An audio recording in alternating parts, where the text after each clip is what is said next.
तुम्हें मैथ का काम करना है बस। किसका काम करना है? मैथ का काम तुम्हें डेली का डेली करना है।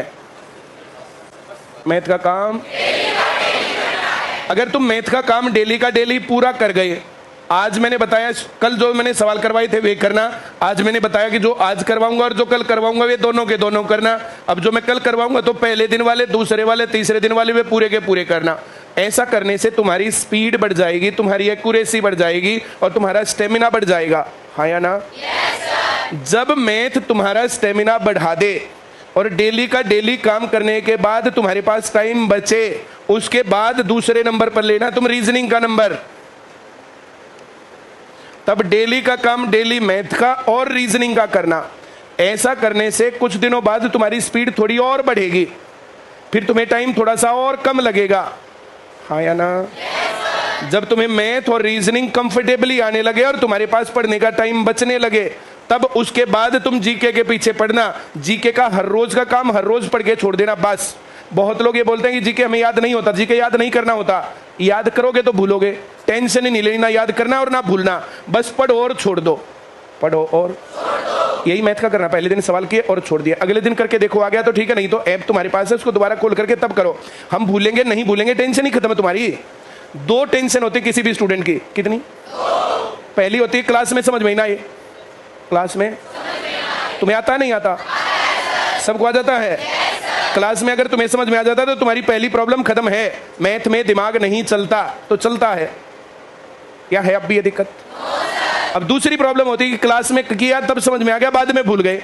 अगर बाद में भूल गए तो ऐप के ऊपर उसको रिवाइज कर लो, ऐप तुम्हारे पास है। हाँ या ना? और नहीं है तो 1500 रुपए में 1 साल तक पूरा सारी क्लासेस लाइव, सारी रिकॉर्डेड, सारे टेस्ट और सारा सब कुछ अब स्कीम आई हुई है, लेकर के उसको पढ़ो। अब इसके ऊपर तुम आगे पढ़ोगे। पहले मैथ के पीछे पढ़ना है, मैथ का काम करने के बाद जब टाइम बचने लगे तब रीजनिंग, मैथ और रीजनिंग का करने लगे, जब जो है टाइम बचने लगे तब जीके, और मैथ रीजनिंग जीके करने के बाद जब टाइम बचे तब इंग्लिश करना। कुछ लोग पहले दिन में ही आते हैं, बोला जो है मैं शेक्सपियर का चेला क्यों नहीं हूं, मुझे इंग्लिश ऐसे क्यों नहीं आ रही है। बहुत लोगों का मामला जी, क्लास में तो समझ में आ जाता है, फिर एरर में हम गलती कर जाते हैं। तो एरर में गलती ठीक तो बहुत लास्ट का पॉइंट है ना। हाँ या ना?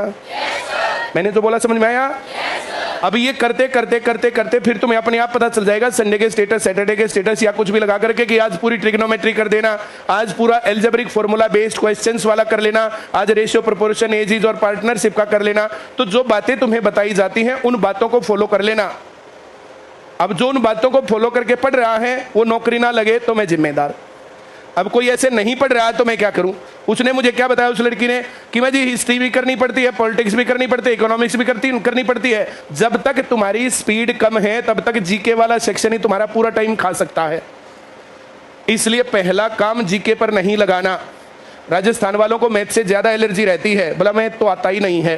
तो ये मैथ तुम्हें साइंटिफिक बनाता है, ये मैथ तुम्हें नौकरी लगने लायक बनाता है, ये मैथ तुम्हारी स्पीड बढ़ाता है। अब किसी भी चीज को करना है, मैथ अगर तुम्हें आता है तो बन गया काम।